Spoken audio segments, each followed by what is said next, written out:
ಬಂಧುಗಳೇ ನಮಸ್ತೆ. ಜನರ ಸುದ್ದಿ ಚಾನಲ್ಗೆ ಸ್ವಾಗತ.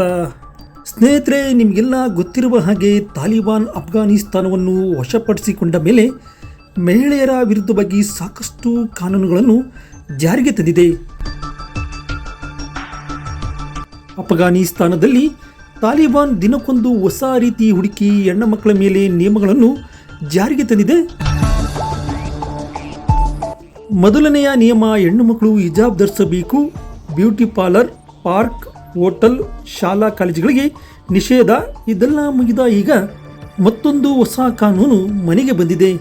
ಇನ್ನು ಹೊಸ ನಿಯಮ ಯಾವುದಂದರೆ, ಹೊಸದಾಗಿ ಕಟ್ಟಡಗಳು ನಿರ್ಮಾಣ ಮಾಡುವಾಗ ಮಹಿಳೆಯರಿರುವ ವಸತಿ ಕಟ್ಟಡದಲ್ಲಿ ಕಿಟಕಿಯನ್ನು ನಿರ್ಮಿಸುವುದನ್ನು ತಾಲಿಬಾನ್ ನಿಷೇಧಿಸಿದೆ. ಮಹಿಳೆಯರ ಗೌಪ್ಯತೆ ಕಾಪಾಡುವ ದೃಷ್ಟಿಯಿಂದ ನಿರ್ಮಿಸಲಾಗಿದೆ ಎಂದು ಹೇಳಲಾಗಿದೆ. ಇನ್ನು ಆಸ್ತಿ ಮಾಲೀಕರಿಗೆ ಕಟ್ಟುನಿಟ್ಟಿನ ಮಿತಿಗಳನ್ನು ವಿಧಿಸಲಾಗಿದೆ. ಮನೆಯನ್ನು ನಿರ್ಮಿಸುವ ವ್ಯಕ್ತಿಗಳು ಮಹಿಳೆಯರಿರುವ ಅಡಿಗೆ ಮನೆ, ಅಂಗಳ, ಬಾವಿ, ಇತರೆ ಸ್ಥಳಗಳಲ್ಲಿ ಕಿಟಕಿಗಳನ್ನು ನಿರ್ಮಿಸಬಾರದು ಎಂದು ಹೇಳಲಾಗಿದೆ. ಅಸ್ತಿತ್ವದಲ್ಲಿರುವ ಕಟ್ಟಡಗಳು ಈ ನಿರ್ದೇಶನಗಳನ್ನು ಉಲ್ಲಂಘಿಸುವ ಕಿಟಕಿ ಹೊಂದಿದ್ದರೆ ಮಾಲೀಕರು ಗೋಡೆಯನ್ನು ನಿರ್ಮಿಸಬೇಕು ಎಂದು ಹೇಳಲಾಗಿದೆ.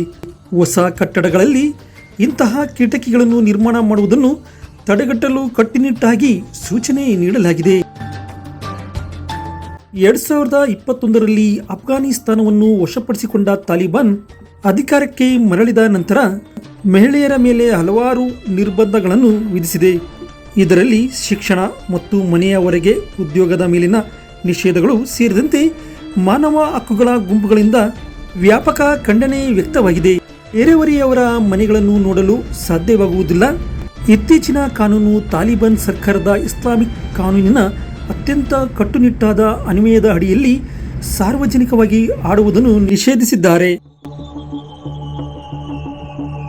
ಕೆಲವು ಸ್ಥಳೀಯ ರೇಡಿಯೋ ಮತ್ತು ದೂರದರ್ಶನ ಕೇಂದ್ರಗಳ ಹೆಣ್ಣು ಮಕ್ಕಳ ಧ್ವನಿಗಳನ್ನು ಪ್ರಸಾರ ಮಾಡುವುದನ್ನು ನಿಲ್ಲಿಸಿವೆ. ಇದಲ್ಲದೆ ವಿಶ್ವಸಂಸ್ಥೆಯಲ್ಲಿ ಕೆಲಸ ಮಾಡುತ್ತಿರುವ ಅಫ್ಘಾನ್ ಮಹಿಳೆಯರಿಗೆ ಕೆಲಸಕ್ಕೆ ಬಾರದಂತೆ ಸೂಚನೆ ನೀಡಲಾಗಿದೆ. ಇದೆಲ್ಲ ನೋಡಿದ ಮೇಲೆ ತಾಲಿಬಾನ್ ಸರ್ಕಾರ ಹೆಣ್ಣು ಮಕ್ಕಳ ಮೇಲೆ ಮಾಡಿರುವ ನಿಷೇಧ ಅವರ ಸ್ವಾತಂತ್ರ್ಯಕ್ಕೆ ಕುತ್ತು ಬಂದಿದೆ. ಇದಲ್ಲದೆ ಹೆಣ್ಣು ಮಕ್ಕಳ ಆಕ್ರೋಶಕ್ಕೆ ತಾಲಿಬಾನ್ ಸರ್ಕಾರ ಗುರಿಯಾಗಿದೆ ಅಂತಲೇ ಹೇಳಬಹುದು.